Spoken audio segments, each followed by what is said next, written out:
Hey kids, and welcome to the show. Today we're talking about Roe v. Wade and Planned Parenthood v. Casey. As a dad, I have been asked by my older daughter, which was, I'm really glad she asked, but she said when you have a platform, you have to use your platform. And she said these words to me. She said, I really want to know what you think about things like gun control, things like Roe v. Wade, things like that stuff. And she goes, well, you're a dude, so maybe not Roe v. Wade, but what do you think about gun control? We're going to do that video another day. But Dad's answering the question, and yes, I am a man. But today we're going to talk about Roe v. Wade and why it's super important to start understanding what all this mess is about. We're also talking about Planned Parenthood v. Casey. Now, I'm not going to go through everything in those transcripts. You can do that. But let me tell you where my background is. When I was about 15, 16 years old, I had an immense conversion experience where I became a Christian for the first time, like really a Christian. For me, that was Catholic. And yes, Catholics are Christians. So for me, I had this reversion to the Catholic faith. I was baptized. I had my first communion. But like most kids in junior high and high school, they kind of just, their souls leave their bodies. And so did mine. And when I came back, I realized how important life was. And I started to dedicate my life to the unborn. So at 15, 16 years old, I had already started to find out who this Jesus was and what he taught us about loving each other. And then I went on to be really active in my church and start to do some of the pro-life things. I did the marches and all that stuff. Those were fun because I got to hang out and hold signs, not realizing what they are. Fast forward 20 years later or 15 years later, and I was still holding signs in front of abortion clinics, not yelling, not screaming, just holding a sign saying, I'm praying for you. Because as a dad of 5 children, 3 of them are daughters, the Roe v. Wade and Planned Parenthood v. Casey are super important to not only them, but to me. I have said in a previous video that I don't think Roe v. Wade should be overturned, but I can't tell you that I am not happy that it is. I am happy that it's being overturned. I am not one of the pro-lifers that have been trying to get it overturned forever. I've been praying that it would be overturned because I think abortion is a horrible thing. But I have not been one of those pro-lifers that have been in everyone's face trying to get Roe v. Wade overturned, Roe v. Wade overturned, Roe v. Wade overturned. And let me tell you why. Abortion, the killing of an unborn baby, is a horrific act. And regardless of whether it is legal or illegal, it shouldn't happen. It's a disgusting and horrific act. If I describe the procedures here on YouTube, I would probably get tagged. It would probably say this video is made for adults, so I would get all kinds of stuff if I described it to you. But you could Google it and find out exactly what we're doing. But let's talk about this. Let's talk about what Roe v. Wade did, and that gave you privacy. That gave a woman privacy with her doctor. They would be able to make medical decisions based on their decisions, and abortion was a part of that. So that doctor couldn't share, it was very private, among other things. Roe v. Wade is what made it legal federally. Not a constitutional right, just legal federally. So, Planned Parenthood v. Casey is the case that took fathers out of the role. So basically it said, fathers, you have no rights over this baby if it's in mommy's belly. She has 100% of the rights, everything. She can kill it and whatever. You still have to pay for it. So you still have to pay child support if mommy keeps the baby. But if she decides not to keep it, you have no say. That's what Planned Parenthood v. Casey is going to be, or is about. And both of these are about to be overturned. And again, some of these things could just be ended by a little bit of education. First off, we know that we are very unique beings on this earth. We have several unique creatures on this earth. We have the bald eagle. We have the desert tortoise. I mention those because those are two American animals that if you kill one of their eggs, you will be arrested and fined because they are endangered. We don't look at human babies as being endangered because humans are everywhere. And yet we can give more respect and more honor to the eggs of animals. And I am a nature person. I believe that all animals should be respected. But we give more honor to those eggs than we do to a child that is formed. So here's some basic biology for you. A baby doesn't exist in a dad, and it doesn't exist in a mom. There are mommy parts and there are daddy parts. And when those little things come together, they form a brand new person. In that moment of that first cell division, that baby, and I will call it a baby because fetus is just the Latin term for baby, that baby is a baby. The second the sperm and the egg spark, that first strike of lightning, you have a baby. And about 6 to 8 weeks from there, you might have a heartbeat. It could be that soon. Typically around 15 with that stuff, but very soon you have a heartbeat. And detectable brain waves happen very quickly. In Roe v. Wade, the argument was that abortion had to be safe, legal, and rare.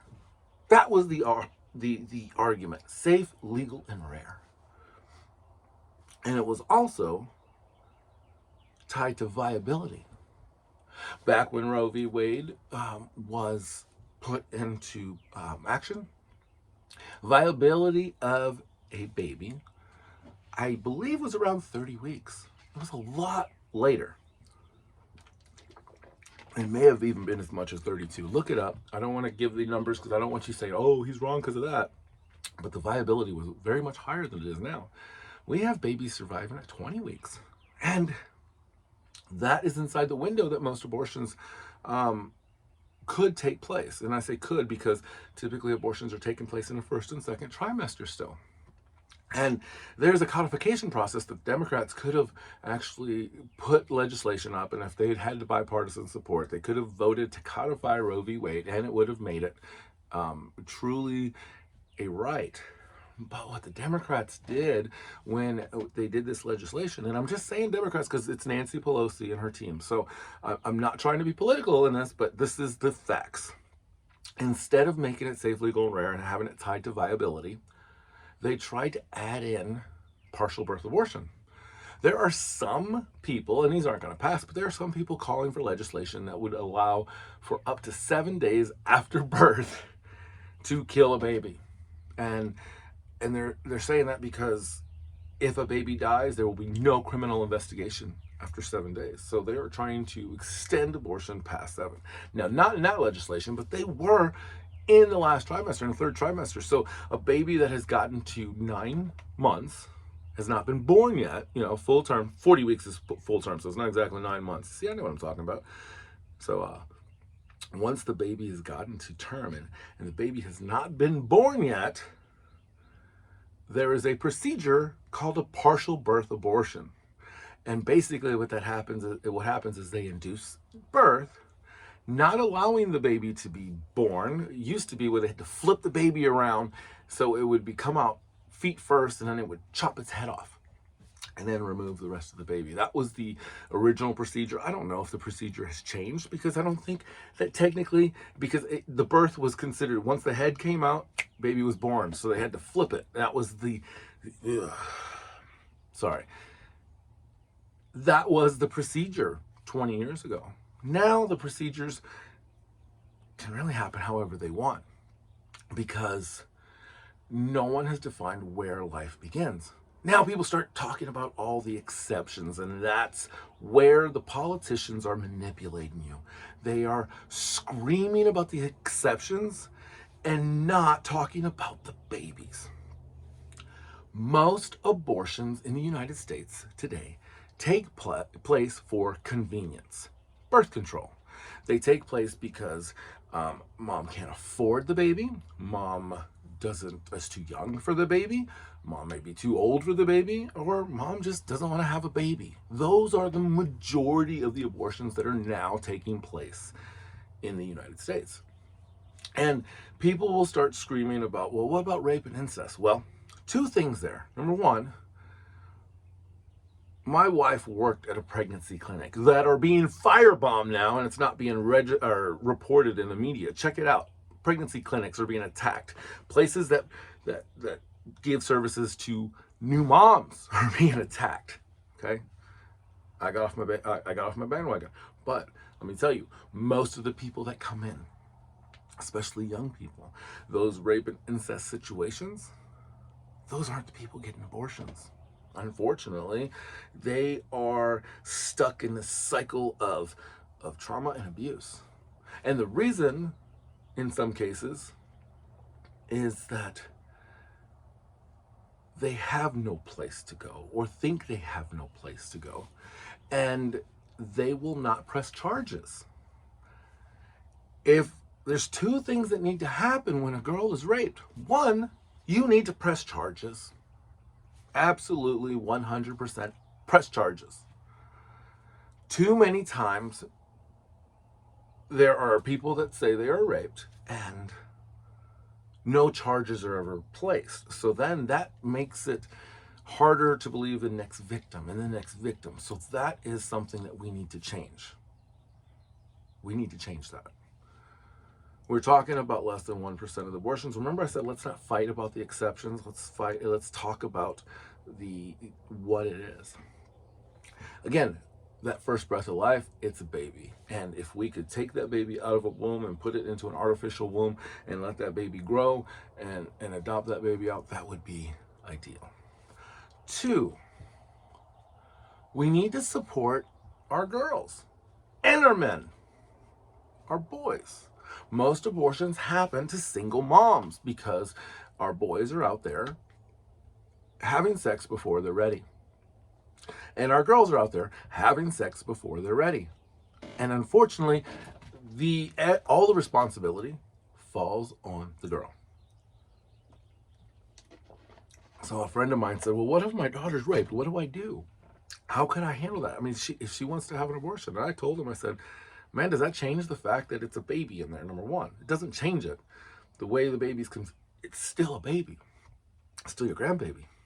It's no more or no less biologically your grandchild than it would be if you knew the father.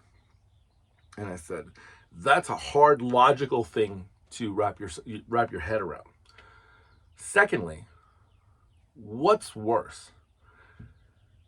Having the best doctors and the best counselors and the best support and hugging your daughter and crying with her and supporting her, having this child, either keeping the child or putting the child up for adoption, but having your daughter go through something pretty hard for 9 months.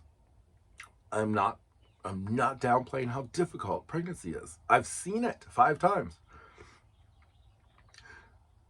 But for me, as a dad, I would never want her to have the guilt of having killed someone. Because as a youth minister, I do talk to girls that have had abortions. And yes, it's a Christian setting and there's some guilt there. And they are seeking something out and they're feeling guilty. However, I've never, ever, ever in my life have ever talked to someone, and this is because of my setting, I'm sure. I know they're out there, but I've never talked to someone in my life that is thankful for having had an abortion.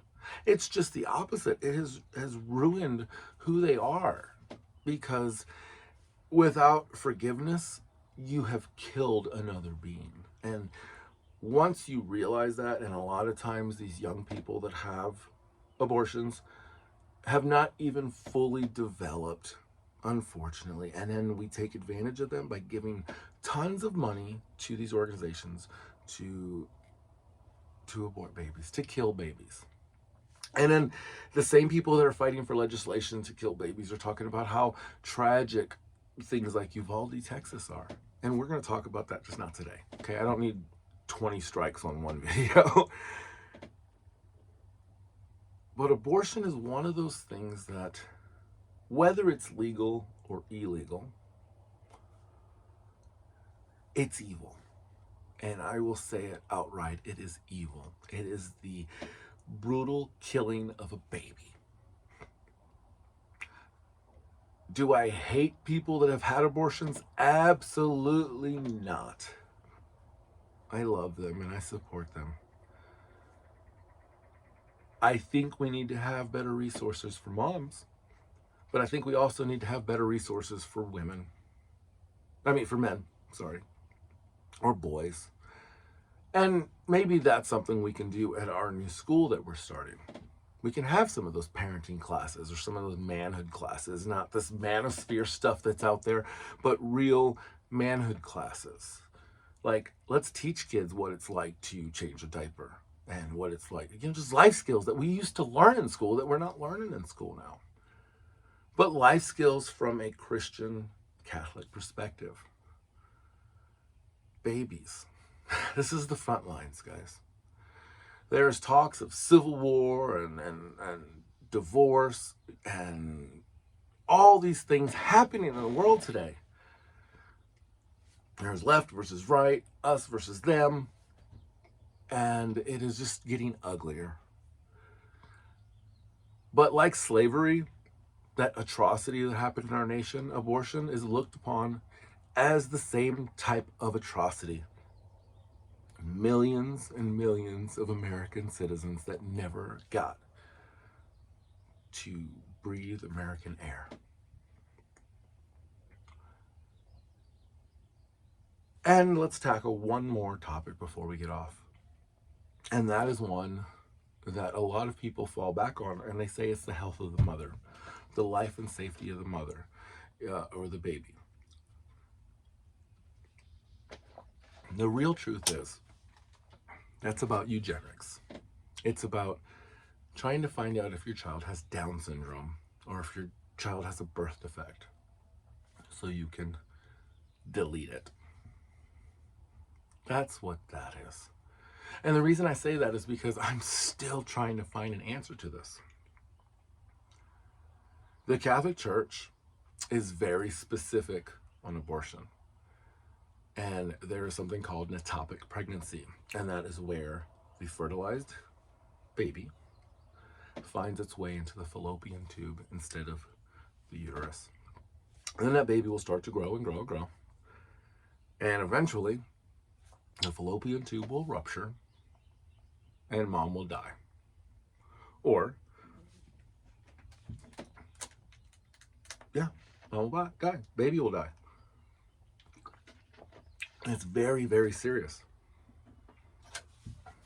So, in that case, what does the church teach?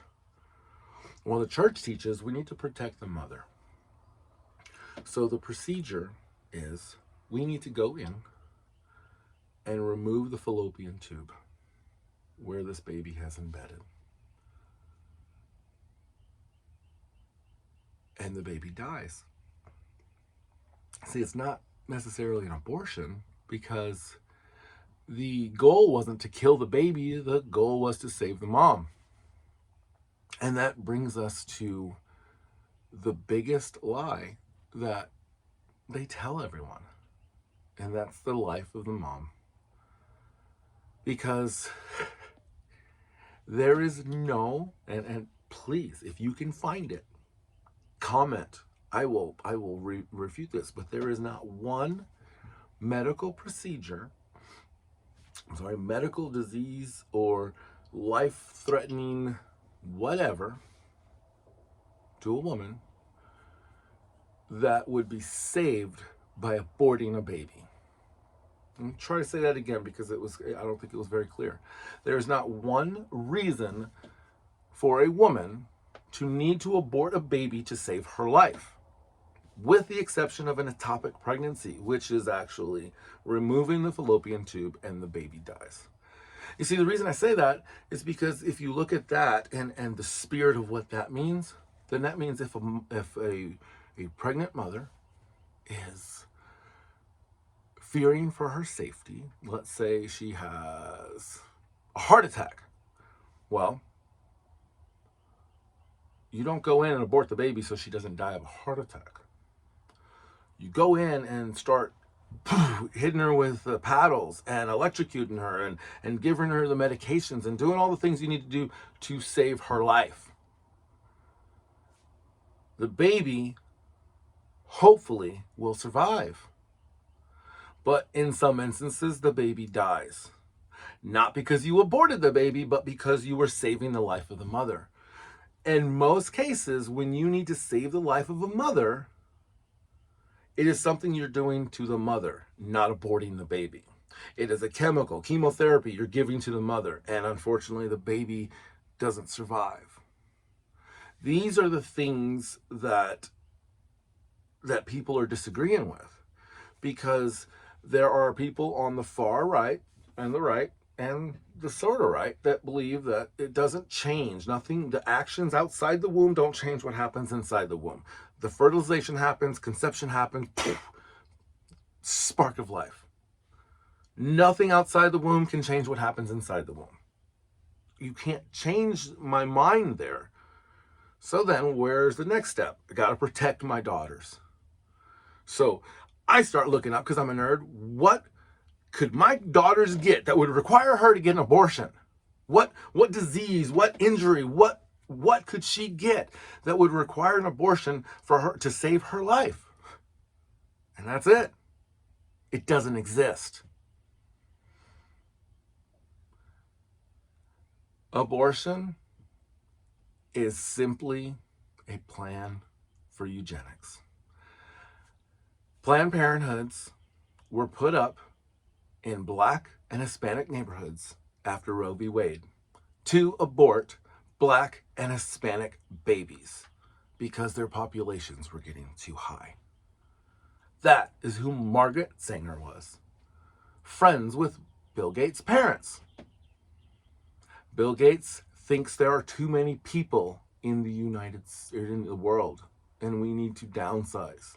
He is still an advocate of eugenics. This is all very easy to look up, guys.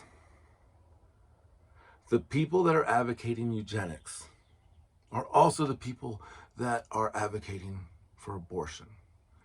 And those people that are advocating for abortion and eugenics in our political world, in our political sphere, it's because they don't want you to overthrow them.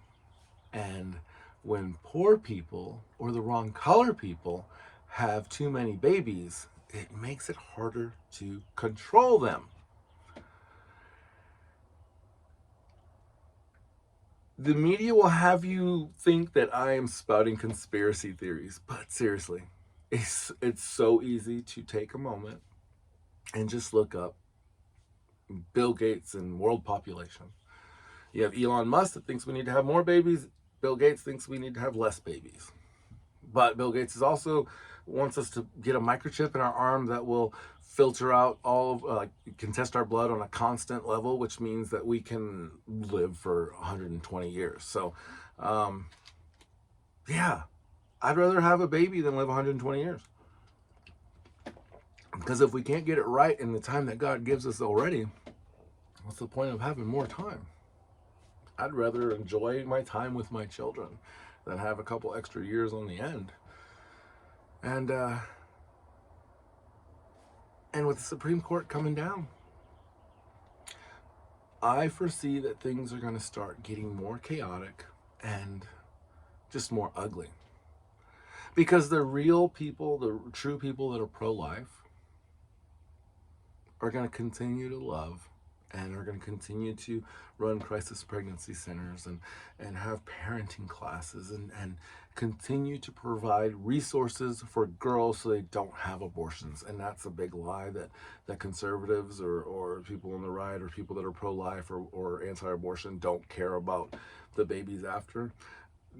we support adoption clinics. Look up Catholic Charities. We support moms. We provide so much, and they adopt. We adopt. My wife and I wanted to adopt, but we couldn't afford it because there's so much government bureaucracy around it, and one day we will.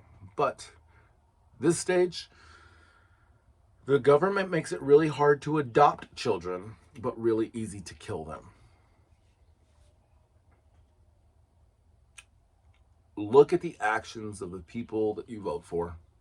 I don't care who you vote for, but look at their actions and realize that I don't care about the taxes. I don't care about gas prices. I don't care about all that other stuff that's going to be affected, because it's going to make the world hard in the next few months because gas prices are going to continue to go up. But what I do care about is my kids getting proper information and them knowing what's actually happening in their body and not getting this bad advice from people who just want the money. Just want the money. There is a lot of money in abortion. And for those of you who think men should stay out of women's bodies, I agree 100%. Especially those male abortion doctors who make up the majority of abortion doctors in the United States. They're mostly dudes. So yeah, let's keep men out of women's bodies. Politicians too. I know it was a serious topic, but if you know who I am, if you've known me forever, you know that this topic is one that I will draw a line in the sand for, because my entire life has been dedicated to protecting everyone I love. And I've never met a baby that didn't make me smile, even when they gave me funny looks. Until next time, work hard, be kind, have fun. I love you guys.